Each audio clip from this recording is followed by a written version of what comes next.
So Tomas, it's been such a pleasure having you moderate this year, your second year at Istanbul Sustainable Brands. I'd love to ask you just a couple of questions. So the first is I'd love to hear from you how you would define what it means to be a sustainable brand.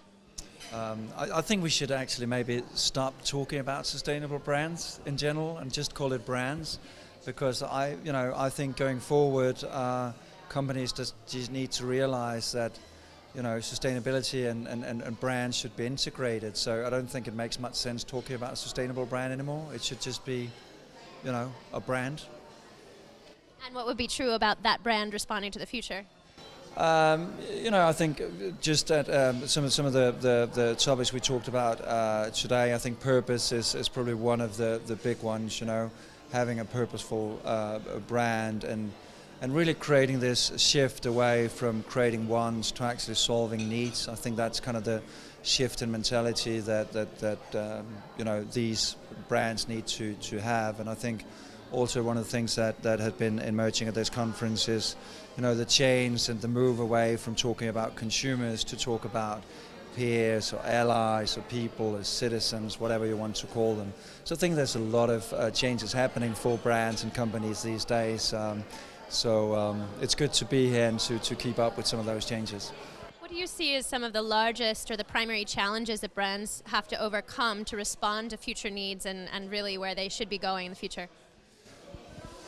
I think there's quite a few, to be honest. It's a challenge for a lot of brands, and I think especially a lot of the big brands, a lot of the big multinationals are really being challenged.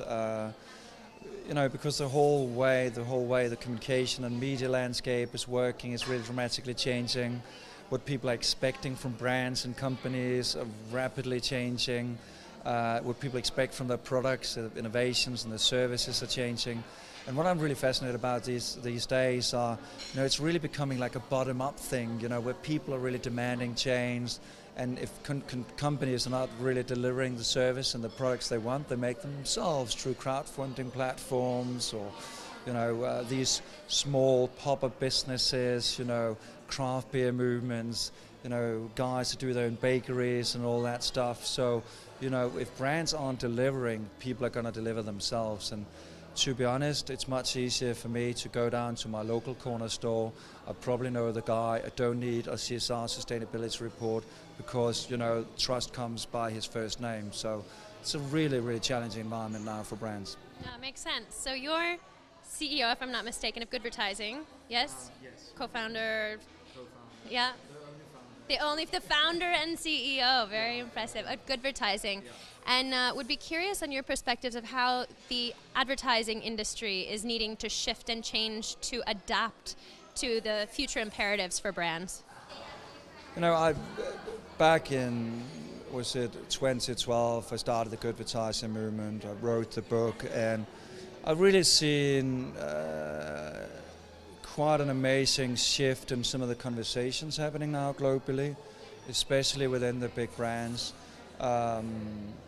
So to be honest, I think that the brands and traditional marketeers are actually quite in tune with some of these things, whereas some of the agencies are really lagging behind. So I would really encourage more agencies to be more engaged around sustainability issues. I don't think they do enough. I don't think they are acting responsibly enough and taking the voice impact that they have seriously enough. So I'll pass on the challenge to the agencies and say, get your acts together, because the brands need you at this point, and it doesn't seem like they're really responding.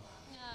So today there have been a lot of conversations around quest and purpose, or why you do what you do. So turning the mirror back a little bit at your company, why do you do what you do? I started out as an advertising guy, and for me, having spent 10, 12 years in advertising, I suddenly thought to myself, what am I really doing? What are my contribution to the world around me? And I thought a little bit, ridiculous about wasting my time promoting, sometimes products and services that I actually didn't really believe in myself, that I probably didn't even want to buy myself.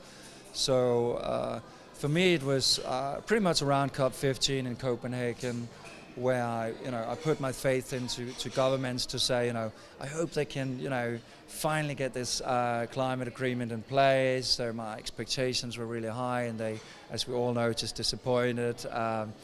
And so I think the thing I took with me from my advertising background was really to see brands as a vehicle for change. Brands have so strong relationships with us, and I think they can use that as a positive force for good. And I think, brands owning up to that and really nurturing that potential. There's so much to be done in that space. We've heard Dirk from BASF yesterday talk about sustainability as a business driver, which I think is a really interesting concept. And I think for me personally, sustainability has really been a driver for creativity. I think my business has become much more creative. We're not just only working in the comms field. We work with innovation, we work with partnerships, we work with collaboration and more collaborative stuff. So just seeing myself coming from a more traditional advertising background, I even see my own canvas really expanding as a company, and I think that's something that I think a lot of companies could learn from, that if we need to tackle some of these challenges, we need to have a more 360-degree view on the world, and so it's really exciting time. Cool, and thank you. My final question is, it's great to have you be a consistent presence at this conference now 2 years in a row, and you've been privy to the conversations this year and last year. How have you seen the conversations among Turkish brands maybe evolve or develop in that time? Of course, it's just going to be a comment on what I've seen here at the conference and what I've observed, but I think it's a much more mature market, I would say, in terms of some of the conversations happening here.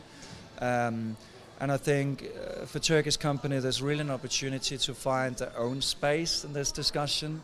Instead of always, maybe as a Turkish market, they feel a little bit, are we, lacking behind Europe? Are we lacking behind the US? And I think instead of, focusing so much on that, they should actually think about how can we actually find and develop our own Turkish voice around sustainability. And I think that's a huge possibility. And one of the projects that I absolutely loved, I know Unilever is being mentioned so many times when we talk about sustainability and brands, but in 2014, Unilever brought these amazing, cheerful, singing, tea-picking ladies onto stage to talk about some of their commitments to the tea industry. And this year, seeing how those commitments have actually turned into tangible innovations, and very fascinated that they brought a design on board as well to show this new tea-picking tool that would actually do a lot for the day-to-day work of all these tea-picking ladies. And I think, again, sometimes we forget the role of design in all of this. I think designers have a huge role and a huge opportunity to play in this sustainability area, for them to look at systems and products and service and really re-engineer them for a smarter and more fun, sustainable future. So that was one of the more exciting learnings, to see actually some of the commitments I talked about last year is actually bringing fruits with them here in 2015. So I'm very excited for 2016 for the Turkish market.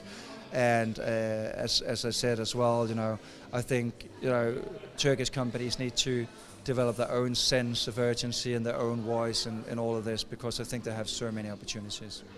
Thank you so much, Thomas. Really a pleasure. Thank you.